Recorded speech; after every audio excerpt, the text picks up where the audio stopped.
7 बजे के बुलेटिन की शुरुआत इंडिया न्यूज के साथ। नमस्कार, आपके साथ हूं मैं राजीव शर्मा और बड़ी खबर के साथ शुरुआत कर लेते हैं, जहां पर बिहार में सीट बंटवारे पर दिल्ली में आज बड़ी बैठक हुई। जेपी नड्डा के घर पर करीब 7 घंटे मैराथन बैठक चली। केंद्रीय गृह मंत्री अमित शाह इस दौरान बैठक में मौजूद रहे। बीजेपी कोर ग्रुप के नेताओं के साथ ये चर्चा हुई।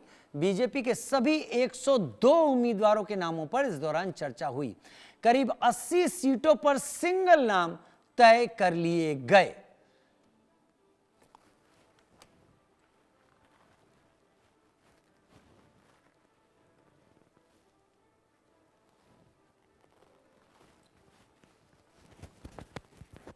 करीब 80 सीटों पर सिंगल नाम तय किए गए। जेपी नड्डा के घर पर 7 घंटे तक ये मैराथन बैठक चली। बीजेपी के 102 उम्मीदवारों के नाम पर मोहर करीब करीब लग चुकी है। ये उस बैठक की तस्वीरें हैं जो आप देख पा रहे हैं। सम्राट चौधरी इसमें दिखाई पड़ रहे हैं, विजय सिन्हा इसमें दिखाई पड़ रहे हैं। संजय शर्मा सीनियर एडिटर हमारे साथ ज्यादा जानकारी के साथ इस वक्त जुड़ गए हैं। संजय, जो जानकारी आपके जरिए आई, जो हम दर्शकों को दे रहे हैं, करीब 80 सीटों पर सिंगल नाम तय कर लिए गए हैं। यानी ये माना जाए कि बीजेपी करीब करीब चीजों को अमली जामा पहना चुकी है, और अब अगर कहीं से ऐतराज आता है तो कम से कम बीजेपी अपनी संख्या में हेरफेर करने को तैयार नहीं है। देखिए, जहां तक एनडीए के सीट शेयरिंग की बात है तो सीट शेयरिंग लगभग तय हो चुकी है। सभी तीनों नेता, जो तीनों चारों जो घटक दल हैं, चाहे जनता दल यू की बात करें, चिराग पासवान की बात करें, जीतन राम मांझी की बात करें, उपेंद्र कुशवाहा की बात करें, तो सभी चारों दलों को बीजेपी की तरफ से उनके नंबर बता दिए गए थे। जेडीयू के पास में 101 या 102 का नंबर है।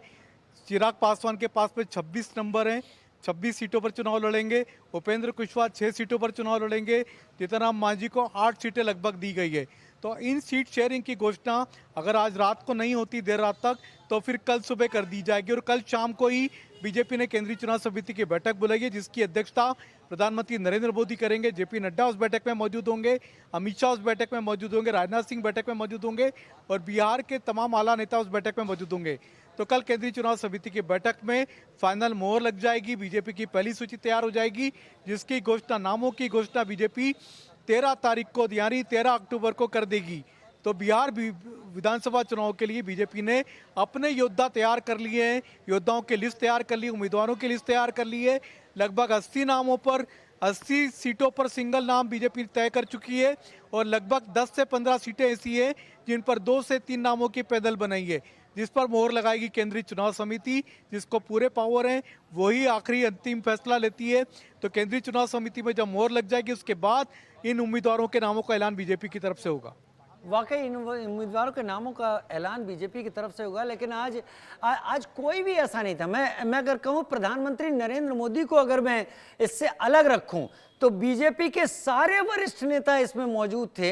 यानी बिहार चुनाव की अहमियत क्या है, सीटों को लेकर हो रही समस्या, उसको सुलझाना कितना आवश्यक है, इसकी गंभीरता इसी से समझ में आती है। संजय,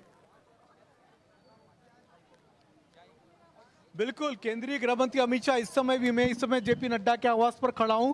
इस समय भी केंद्रीय गृह मंत्री अमित शाह इस आवास में मौजूद हैं। केंद्रीय मंत्री धर्मेंद्र प्रधान, जो कि बिहार के चुनाव प्रभारी, वो बैठक में मौजूद हैं, और जेपी नड्डा, जो कि बीजेपी के राष्ट्रीय अध्यक्ष हैं। तो ये तीनों नेता इस समय भी बैठक में मौजूद हैं। इस समय भी इन तीनों के बीच में गहन विचार विमर्श हो रहा है, सीटों को लेकर के, चुनाव को लेकर के, और कई सारी विधानसभा चुनाव लड़ने की रणनीति को लेकर के अभी भी बैठक का दौर जारी है। लेकिन जहां तक बिहार बीजेपी कोर ग्रुप की बात है, तो बिहार बीजेपी कोर ग्रुप की बैठक खत्म हो चुकी है।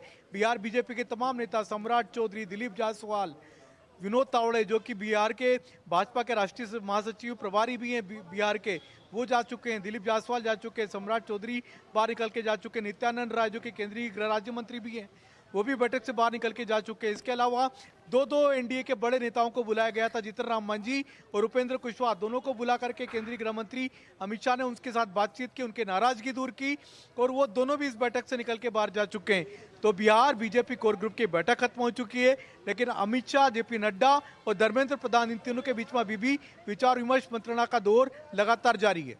संजय शर्मा, बहुत शुक्रिया मेरे साथ जुड़ने के लिए आपका। इस जानकारी के साथ बड़ी अजीब हालात है। इससे पहले कि जनता के सामने जाया जाए, दोनों ही तरफ महागठबंधन की बात हो और एनडीए की बात हो, इस वक्त सीटों को लेकर एक अलग सा घमासान मचा हुआ है।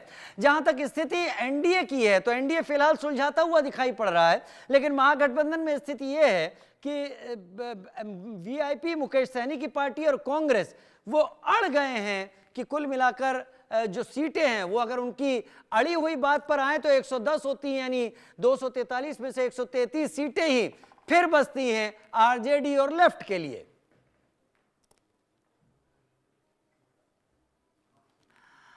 अब बात पश्चिम बंगाल